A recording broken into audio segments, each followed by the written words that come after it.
आजाद Hindustan live, सच के साथ। ग्राम थापना में शिव पुराण का दूसरा दिन।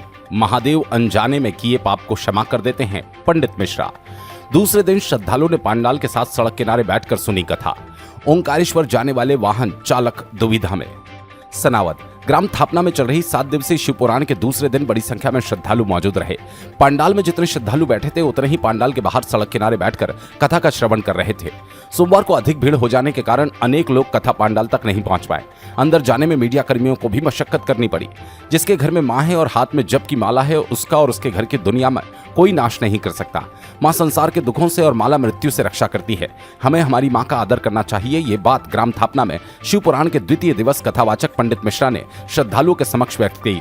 पंडित मिश्रा ने कहा कि तुलसी अथवा रुद्राक्ष की माला से जप करने पर इंद्रियां संयमित होती है। माला जपने से भक्त की ग्रह दशा बदल जाती है।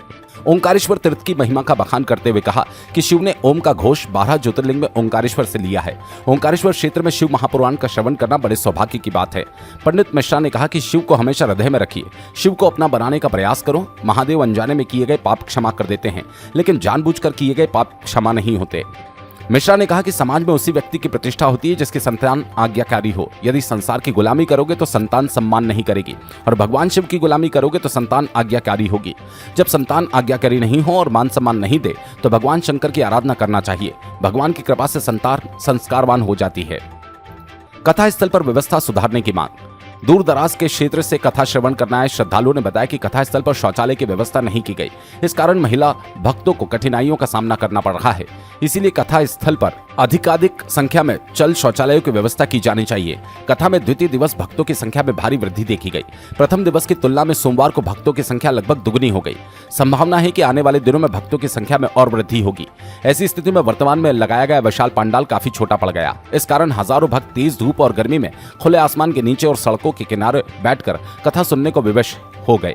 भक्तों ने मांग की कि पांडाल के आसपास टेंट लगाए जाए। पांडाल में पर्याप्त संख्या में पंखे कूलर नहीं है। तेज गर्मी में मौसम में भक्त जन हाथ से पंखा झलते हुए कथा श्रवण कर रहे हैं। भक्तों की मांग है कि पांडाल के भीतर पर्याप्त संख्या में कूलर और पंखे लगाए जाए। पांडाल के आसपास लाखों भक्तों को पेयजल की तलाश में भटकते देखा जा सकता है। भक्तों ने मांग की कि उनके वाहनों को कथा स्थल के 1 किलोमीटर में लाने की अनुमति दी जाए।